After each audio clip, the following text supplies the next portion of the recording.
Hello everyone, my name is Joyce and Benedicto, currently taking up a degree of Bachelor of Science in Entrepreneurship in Central Luzon State University. Now, we are going to talk about the chapter 3 of the book entitled Dude, You're a Fag, Adolescent Male Homophobia. The objectives of this report are to understand clearly what is fag means, to expand on and challenges these accounts of relationships between homophobia and masculinity. These are the topics that will be discussed in this reporting. First, what is the fag? Gendered meaning. Second, becoming a fag. Fag fluidity. Third, embodying the fag. Ricky's story. Fourth, racializing the fag. Fifth, where the fag disappears, drama performance. And lastly, reframing homophobia. According to Kemel 2001 et al., feminist scholars of masculinity have documented the centrality of homophobic insults and attitudes to masculinity, especially in school settings. They argue that homophobic teasing often characterizes masculinity in adolescence and early adulthood, and that anti-gay slurs tend to be directed primarily at gay boys. The first topic is, what is a fag? Gendered meanings. Fag is not only an identity linked to homosexual boys, but an identity that can temporarily adhere to heterosexual boys as well. The fag trope is also a racialized disciplinary mechanism. Fag is not necessarily a static identity attached to a particular homosexual boy. Fag talk and fag imitations serve as a discourse with which boys discipline themselves and each other through joking relationships. According to Plummer 2001, homophobia is too fast a term with which to describe the deployment of fag as an epithet, by calling the use of the word fag homophobia and letting the argument stop there.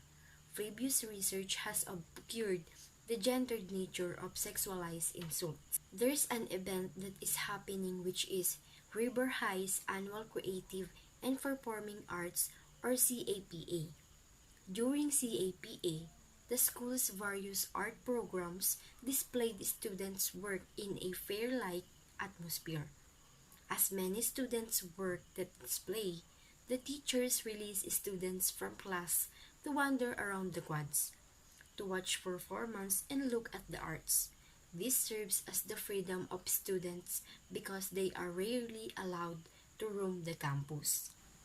So, as the student continued roaming, one senior Brian yelled, "Look at the fog!" Then his friend pursed lips and began sashaying towards the little boy. Making jokes like this about faggots was central to social life at River High.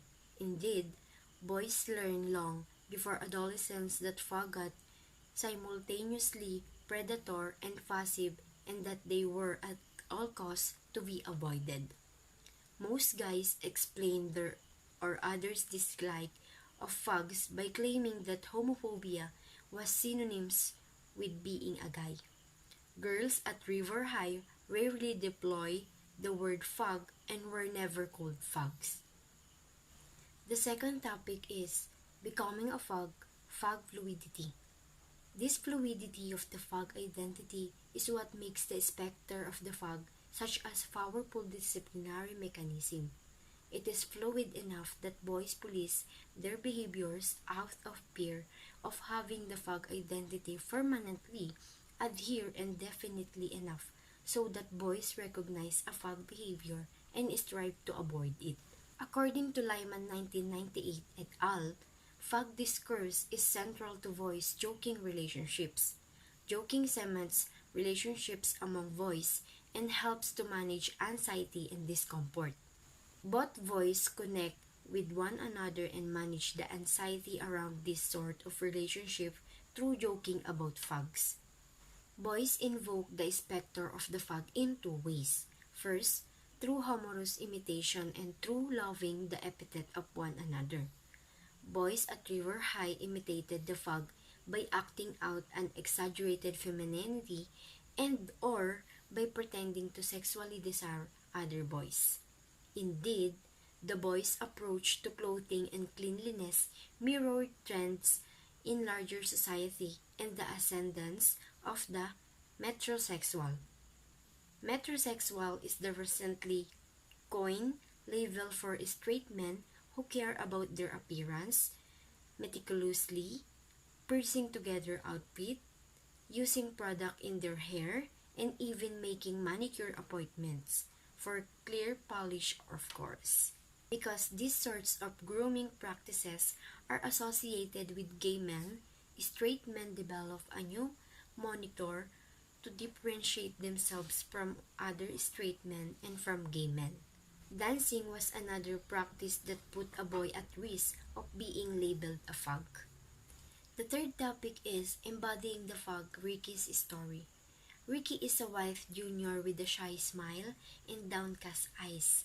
Frequently sported multicolored hair extensions, mascara, and sometimes a skirt. An extremely talented dancer, he often starred in the school dance shows and choreographed assemblies.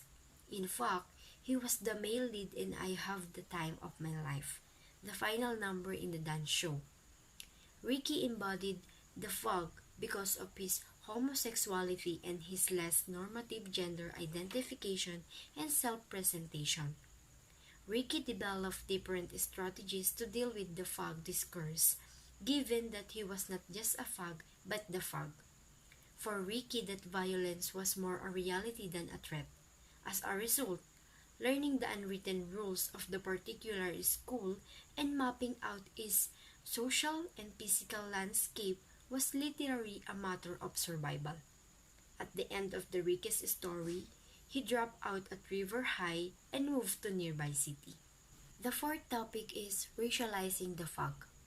While the group of boys, with the exemption of the Mormon boys, used the word fog or fog imaginary in their interactions, the fog discourse was not deployed consistently or identically across social groups at River High.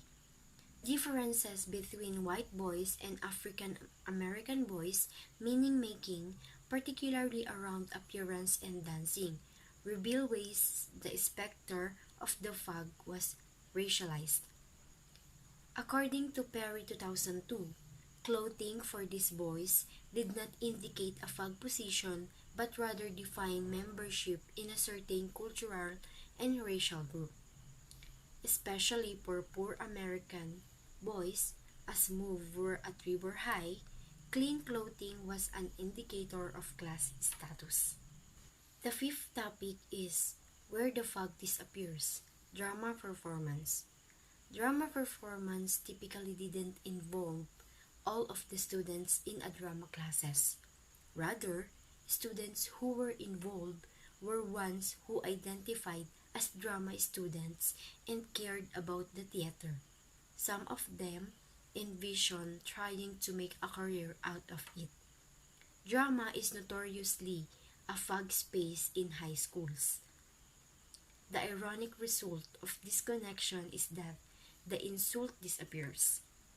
Not only does the insult disappear, but drama becomes a space where male students can enact a variety of gender practices. The last topic is reframing homophobia. Homophobia is central to contemporary definitions of adolescent masculinity, unpacking multi-layered meanings that boys deploy through their uses of homophobic language and joking rituals makes clear that it is not just homophobia but a gendered and racialized homophobia.